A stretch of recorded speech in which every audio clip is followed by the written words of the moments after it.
শুভ দুপুর বন্ধুরা। আজকে আমরা উপস্থিত রয়েছি, আমরা দেখতে পাচ্ছেন আমরা চারজন রয়েছি। তা আমাদের পাশে রয়েছেন বিখ্যাত কয়েকজন ব্যক্তি। তো আপনারা নাম শুনে থাকবেন যে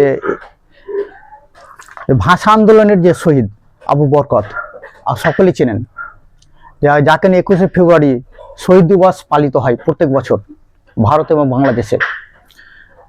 তার বাড়ি ছিল আমাদের মুর্শিদাবাদ জেলার সালারে। তারই একজন আত্মীয় আজকে আমার বাড়িতে উপস্থিত হয়েছেন, শহীদ সিয়াদত আলী। তিনি হচ্ছেন ভাষা আন্দোলনের শহীদ আবু বরকতের ভাগ্নে।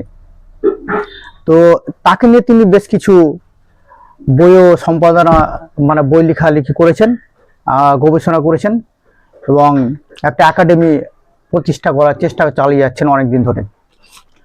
তো তার কাছ থেকে এই ব্যাপারে আমরা কিছু জেনে নেব। আর তাছাড়া আরও তার পাশে রয়েছেন মাননীয় বদরুদ্দোজা হারুন মহাশয়। তিনি ভাষা আন্দোলনের শহীদ আবু বরকতের উপরে তিনি কয়েকটি বই সম্পাদনা করেছেন। তো আমরা সে সম্বন্ধে দুজনের কাছ থেকে অনেক কিছু আমরা জেনে নেব। আমরা প্রথমে মাননীয় শহীদ সিয়াদত আলী সাহেবের এই ব্যাপারে কিছু বলতে বলবো।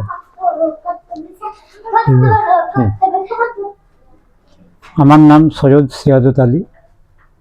আমি শহীদ আবুল বরকত স্মৃতি সংঘের সম্পাদক এবং ভাষা শহীদ আবুল বরকতের ভাগনা।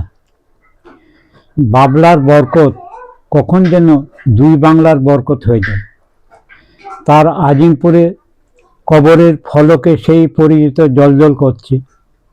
আবুল বরকত, পিতা শামসুজ্জোহা, গ্রাম বাবলা, পোস্ট তালিপুর, থানা ভরতপুর, জেলা মুর্শিদাবাদ, ভারত। আমার ভাইয়ের রক্তে রাঙানো 21শে ফেব্রুয়ারি আমি কি ভুলিতে পারি? কোন ভাইয়ের রক্ত দেখে সেদিন এই গানটি লিখেছিলেন সদ্য প্রয়াত গাফফার চৌধুরী। প্রশ্নের উত্তর দিতে গিয়ে ভাষা আন্দোলনের ন্যূনতম পৃথিকীর মর্তুজা বসরির তার 21-এর ডায়েরিতে না, তিনি কোনো ধোঁয়াশা রাখেননি, একদম স্পষ্ট করে বলে গিয়েছেন সেই রক্ত ঝরার ঘটনা বৃত্তান্ত। হঠাৎ গুলির আওয়াজ শুনলাম, শুনে হাসলাম, ভাবলাম এসব শুধু ফাঁকা আওয়াজ। তবু রাস্তায় উপুর হয়ে শুয়ে রইলাম। কিন্তু এ কি, দেয়াল ঘেঁষে ওরা কাকে আনছে? দৌড়িয়ে গেলাম, জড়িয়ে ধরলাম, ঠিক বিশ্বাস করতে পারছিলাম না। কল খুলে দিলে যেমন করে পানি ঝরে, ঠিক তেমনি রক্ত ঝরছিল আবুল বরকতের। সারা মুখে বৃষ্টির ফোঁটার মতো ঘাম, জিভ বের করে পানি চাচ্ছিল। হাতের রুমাল ঘামে শুকিয়ে আসা পানি, তাই নিংড়িয়ে দিলাম যাতে সে ভয় না পায়। বারবার আমরা জোরে জোরে বলছিলাম, অনেকটা নামতা পড়ার মতো, কিচ্ছু হয়নি, না না কিচ্ছুই হয়নি। এরপরে সংবাদে সবারই জানা, রাত 2টোর সময় ঢাকা মেডিকেল কলেজ হাসপাতালে বরকতের মৃত্যু। পোস্টমর্টমের রিপোর্ট, অতিরিক্ত রক্তক্ষরণের জন্য বরকতকে বাঁচানো যায়নি। সে দিনটা ছিল বৃহস্পতিবার, 21শে ফেব্রুয়ারি 1952। ফেব্রুয়ারির 21 তারিখ দুপুরবেলা রক্ত, বৃষ্টি নামে, বৃষ্টি কোথায়, এই যে বরকতের রক্ত।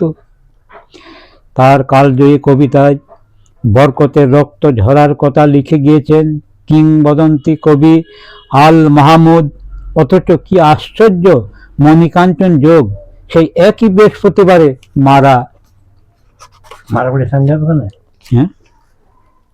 মারা গেলেন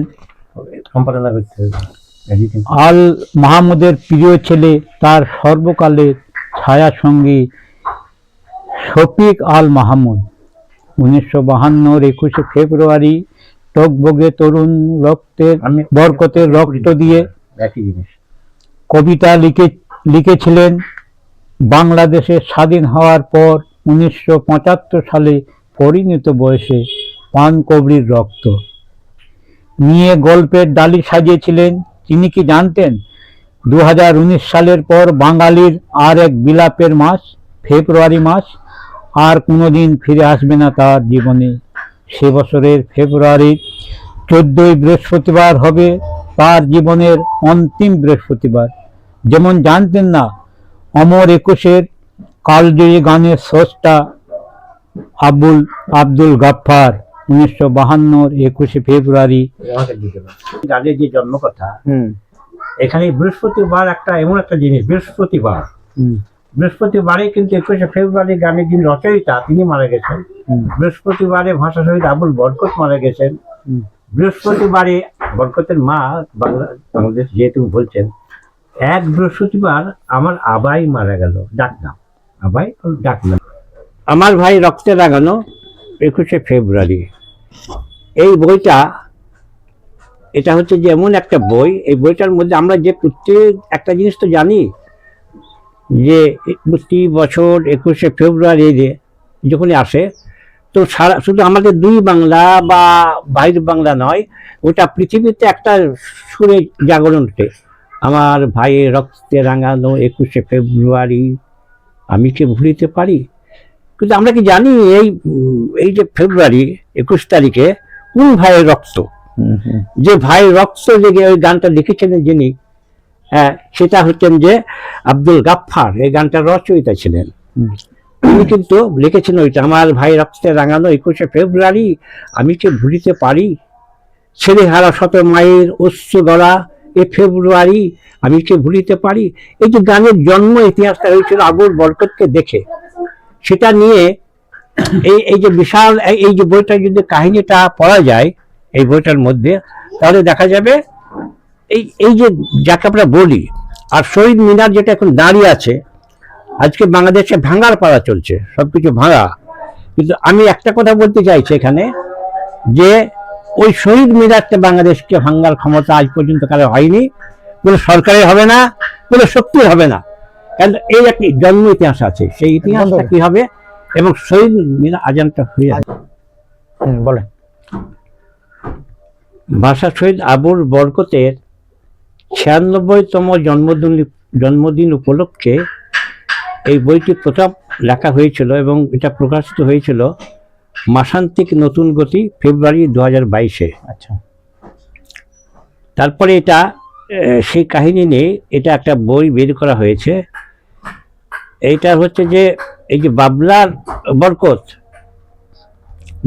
বরকত কখন যেন দুই বাংলার বরকত হয়ে গিয়েছিল। তার আজিমপুরে ঢাকার আজিমপুরের কবরে তার পরিচয়টা জলজল করছে আজও। সেখানে লেখা আছে আবুল বরকত, পিতা শামসুজ্জোহা, গ্রাম বাবলা, পোস্ট আলিপুর, থানা ভরতপুর, জেলা মুর্শিদাবাদ, ভারত।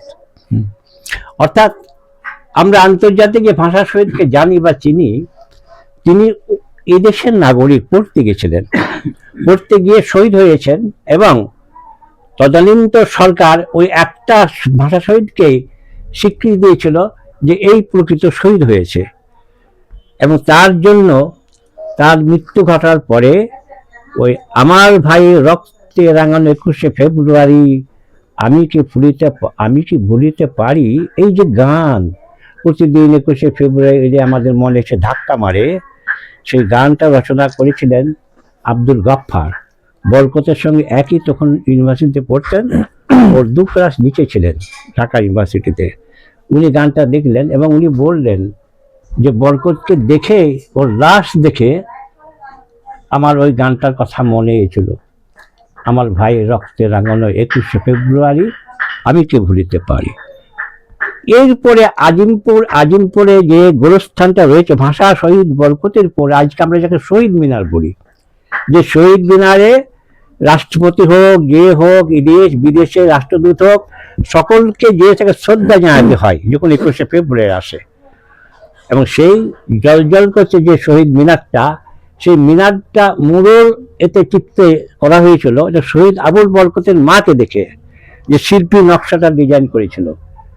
তা সেই শহীদ মিনার যত মূর্তি বা যা কিছু ভাঙা হোক, সরকার আসুক যাক কি হোক, দেখা প্রয়োজন নাই, প্রয়োজন হচ্ছে একটাই, শহীদ মূর্তিটাকে ভাঙা যাবে না, বরকতের ওই শহীদ মিনার অক্ষুণ্ণ থাকবে। তার বৃত্তান্ত ইতিহাস জানতে গেলে এই যে বইটা হুম। আছে এর মধ্যে সমস্ত কিছু ইতিহাসটা জানা যাবে। তো আমি মনে করি এই বইটা সম্পর্কে আরো বেশি জানতে গেলে আর যে ভাষা আন্দোলন ইতিহাস জানতে গেলে যেটা এপার বাংলা ওপার বাংলাতে ছড়িয়ে গেছে এবং আন্তর্জাতিক বাংলা এতে ছড়িয়ে গেছে, তার সমস্ত ইতিহাস জানতে গেলে পরে বইটা আপনারা পাবেন। এবং এই জন্য এখানে বইটা আমাদের ইজাজ আহমেদ কাছে যোগাযোগ করলে এই বইটা আপনারা পেয়ে যাবেন। যেমন একটা করে বই মনে হয় এই ভাষা শহীদের বৃত্তান্ত জানতে গেলে আজকে এই নিয়ে যে একটা বিশাল বড় পৃথিবী একটা তোলপাড় চলছে, কিন্তু সেই 1952 ভাষা শহীদটাকে কেউ অস্বীকার করতে পারছে না। সব ভাষা শহীদ অস্বীকার হয়ে যাচ্ছে, পরবর্তীকালে সেই ভাষা শহীদ থেকে অন্য কিছু হয়ে যাচ্ছে, কিন্তু কলঙ্কবিহীন একটাই, এটা আবুল বরকত ভাষা শহীদ। তাকে জানতে গেলে পাবেন, যত ইচ্ছা পাবেন, সবকিছুর জন্য একটু যোগাযোগ করবেন আমাদের ইজাজ ভাইয়ের সঙ্গে। হ্যাঁ, অবশ্যই। তিনি বললেন এই বইয়ের সম্পাদক বইটি সম্বন্ধে আলোকপাত করলেন। তার আগে যিনি শহীদ দিবসের যে মানে শহীদ হয়েছেন আবুল বরকত সাহেব, তার ভাগ্নে, সেই ব্যাপারে বলেছেন এই বইটি হচ্ছে একটা গুরুত্বপূর্ণ নথি সেই সম্বন্ধে জানতে গেলে, অর্থাৎ এই যে 21শে ফেব্রুয়ারি শহীদ দিবস সম্বন্ধে জানতে গেলে বই থেকে অনেক কিছু আপনারা পাবেন এবং গবেষণা কাজে লাগবে, আপনারা অনেক কিছু তথ্য পাবেন। ধন্যবাদ সবাইকে। আচ্ছা, আমাদের সামনে উপস্থিত রয়েছেন আরেকজন ব্যক্তি, ওনার সম্বন্ধে মাননীয় বদরুদ্দোজা হারুন মহাশয় কিছু বলবেন। আজকে আমি যার সঙ্গে একটু পরিচয় করে দিচ্ছে, যে ছেলেটির সঙ্গে, তাই সম্পর্কে পরিচয় বলতে গেলে এনার বাড়ি হচ্ছে সালার, এবং সালারে যে মানে জমিদার পরিবারের মানে সন্তান উত্তরাধিকারী বর্তমানে। তো একটা কথা হচ্ছে যে মা জোহরা, যাকে বাংলার রাবিয়াও বলা হতো, মানে তার এই জন্য তারই এখন উত্তরাধিকারী।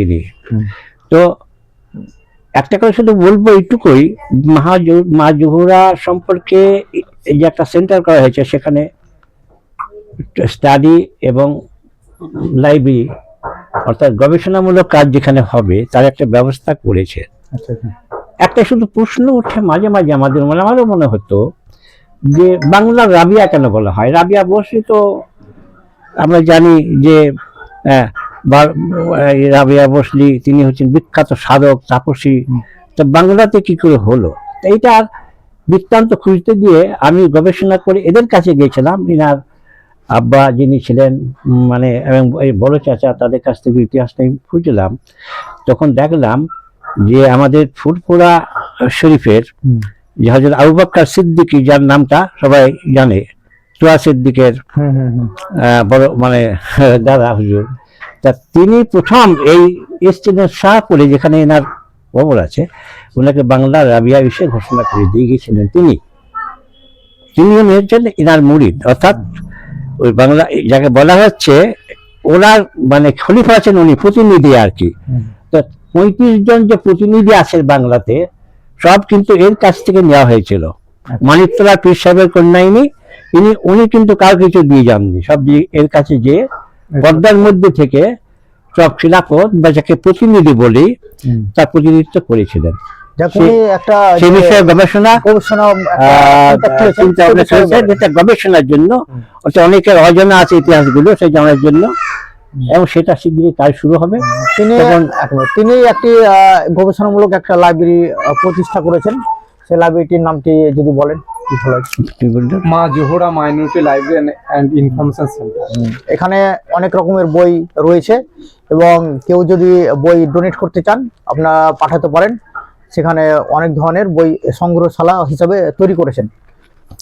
আমার রেজিস্টার লাইব্রেরি। আচ্ছা, এটা গবেষণা তুমি এজাজ সাহেবের সঙ্গে যোগাযোগ করলে হবে, এবং উনি আমাদের অ্যাডভাইজারি বোর্ডের মধ্যে থাকছেন, যেহেতু ওখানে আছেন, এখান থেকে ওনার সঙ্গে যোগাযোগ করে বই দিলে আমাদের লাইব্রেরি ঠিক পৌঁছে যাবে।